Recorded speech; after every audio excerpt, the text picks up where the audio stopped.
Bonjour à tous, aujourd'hui petite vidéo, encore une fois de l'algèbre. C'est un petit exercice tiré du site Bourrigan, un prof à LLG pour ceux qui ne connaissent pas. Et on y va, je vais essayer d'expliquer tout doucement le cheminement de pensée qu'il faut avoir quand on voit ce genre d'exercice. Alors, première question, donc on a E un sous-espace, enfin un espace vectoriel de dimension n, et on va montrer que si n est pair, donc l'espace est de dimension paire, si et seulement si il existe f une application linéaire de E telle que im de f égale quart de f. Ok, alors là on remarque déjà qu'on a une implication qui paraît beaucoup plus simple si on a l'existence de f, parce que ce qui va être dur en fait c'est de prouver cette implication. Parce que ça, en gros, c'est une existence. Donc il va falloir prouver l'existence d'un objet, ce qui n'est jamais en général facile. On a cette première partie. Et deuxième truc, donc dans l'autre sens, on dispose d'une application f et il faudrait montrer que n est pair, en supposant qu'on a im de f égale quart de f. Eh bien, on va commencer du coup par cette petite implication. On commence par le plus facile parce qu'on est des flemmards. Donc cette petite implication, comment elle se fait?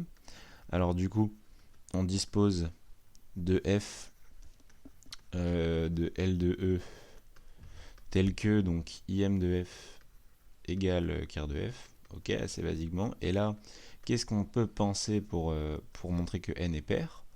Eh bien, il faut penser au théorème du rang. Pourquoi? Parce que quand on va appliquer le théorème du rang, on va avoir quoi? Donc la dimension de E qui est égale à n, qui va être égale au rang de f, plus la dimension du noyau de f. Ok, sauf que le noyau de f égale l'image de f. Donc en fait, ce truc-là, c'est égal à 2 fois le rang de f.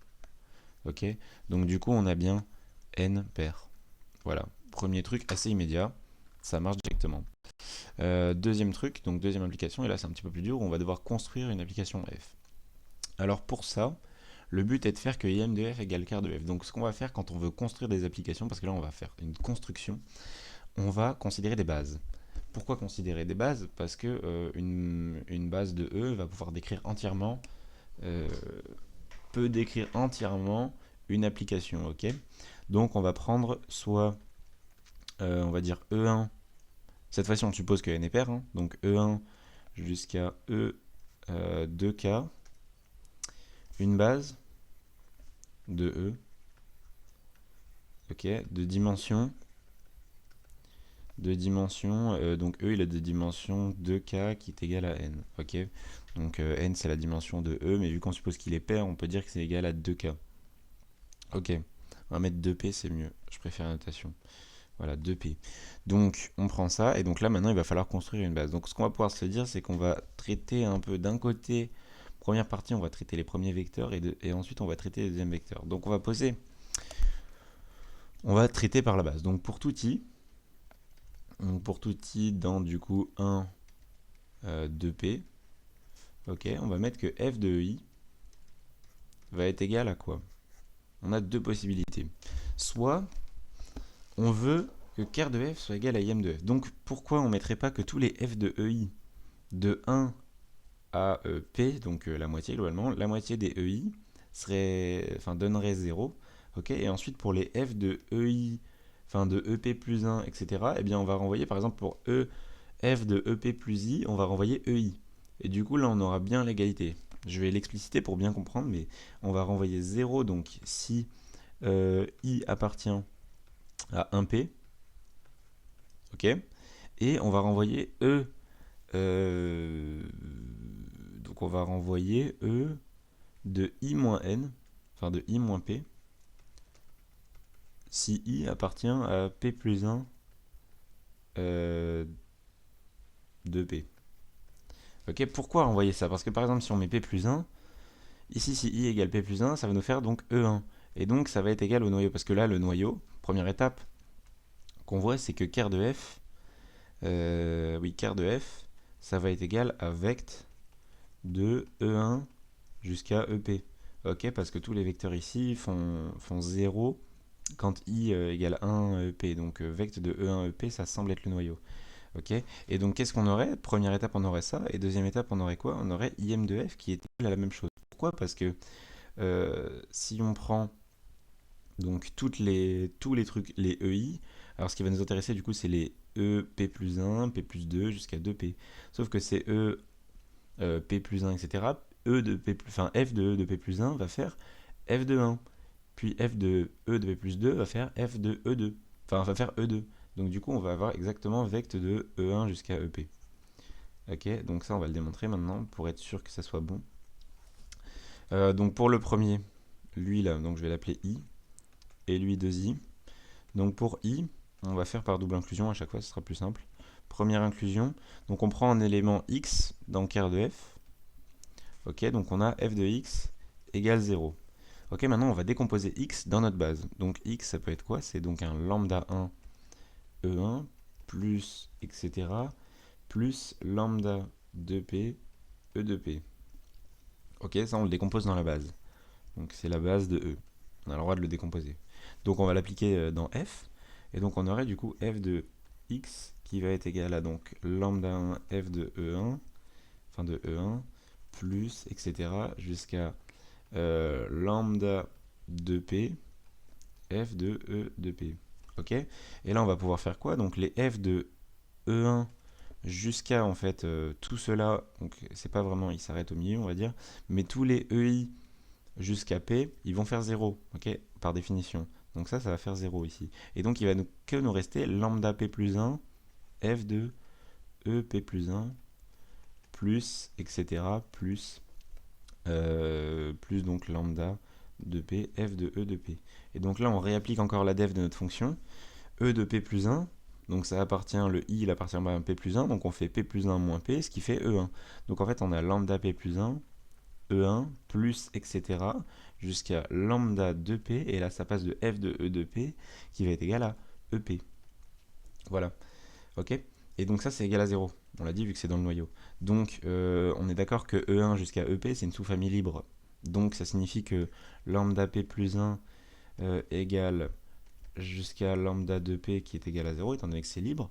Et donc, du coup, on a bien la décomposition. Donc, au final, X va bien être égal à lambda 1 E1 plus... Et cette fois-ci, on s'arrête à lambda P EP, puisque le lambda EP, enfin, les lambda P plus 1 sont nuls. Donc ça appartient bien à vecte de E1 jusqu'à EP. Voilà, ça c'est la première inclusion.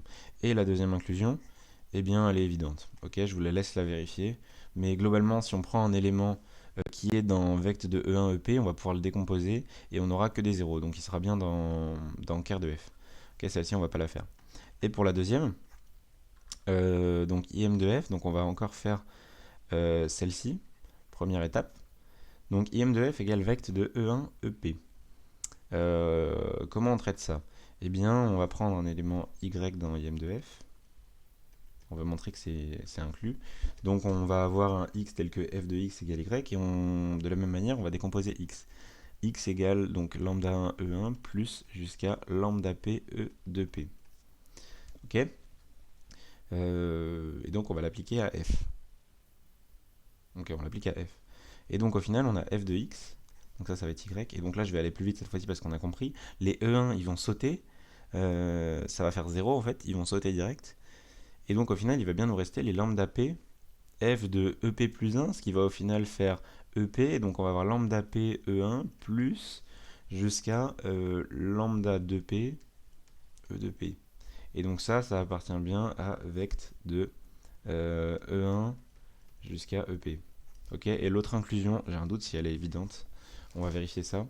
Donc si on prend un élément dans vecte de truc, donc on peut l'écrire x égale lambda 1 e1 plus plus lambda p ep. Et oui, ok, on va pouvoir trouver des antécédents. Il suffira juste en fait le e1, ça va être égal à quoi? J'aurais dû prendre plutôt y. Mais du coup, on va pouvoir trouver, donc y va être égal à lambda 1 f de ep plus 1, ok, par définition, plus lambda p f de e de p. Et donc au final, c'est bien égal à f de un truc. Donc ça appartient à l'image de f. Voilà pour cette inclusion-là. Voilà. Et donc deuxième partie de l'exercice, on suppose que n est pair. Il va falloir montrer que pour une application linéaire dans f, im de f égale ker de f est équivalent à rang de f égale n sur 2 et f carré égale 0. Alors je vais réécrire ici la deuxième application, enfin la deuxième question. Donc c'est im de f égale ker de f, si et seulement si le rang de f égale n sur 2 et donc f carré égale 0. Ok, on va commencer par la première implication. Alors cette fois-ci, il semble pas y en avoir une plus difficile que l'autre, donc on va commencer comme ça. Alors, déjà, il va falloir montrer que f carré égale 0. Alors ça découle directement, donc en supposant im de f égale quart de f. Ça, on peut remarquer direct que ça découle littéralement de cette égalité. Ok, si on prend un élément x dans E, ok, soit x dans E, euh, donc x est dans E, donc on va faire f de x. Donc f de x, il est dans l'image de f, on est d'accord pour ça. Mais du coup, il est aussi dans le quart de f. Donc ça signifie que f de x égale 0. Donc on a bien f carré égale 0. Ok, premier résultat. Et ensuite le deuxième, alors quand on veut trouver des trucs sur le rang, petite technique, le théorème du rang. Donc on a supposé que n était de dimension paire. Donc on a n qui va être égal à euh, donc au rang de f plus la dimension du noyau, donc c'est globalement égal à 2 fois le rang de f. Ok. Et du coup, on obtient bien que le rang de f est égal à n sur 2. Voilà, ça c'est pareil, c'est donc le théorème du rang. Théorème du rang, ça passe. Deuxième implication. Alors là, il faut remarquer, donc il va falloir montrer ça, donc on pourrait penser à une double inclusion, mais ça va pas fonctionner. Peut-être que ça fonctionne, mais j'aurais pas osé le faire comme ça. Ce qu'on peut déjà remarquer, c'est que, étant donné qu'on suppose f carré égale 0, ça signifie qu'on a im de f inclus dans quart de f. Pourquoi? Parce que si on prend un élément y dans im de f, donc on aurait y égale f de x, et qu'on le compose par f, donc on aurait f de y égale f carré de x qui est égal à 0. Donc y est bien dans le noyau de f. Donc on a cette inclusion là, premièrement. Et donc là maintenant, qu'est-ce qu'il nous faut une fois qu'on a une inclusion? Il nous faut une égalité des dimensions. Et pour ça, on va utiliser la deuxième hypothèse, que le rang de f soit égal à n sur 2.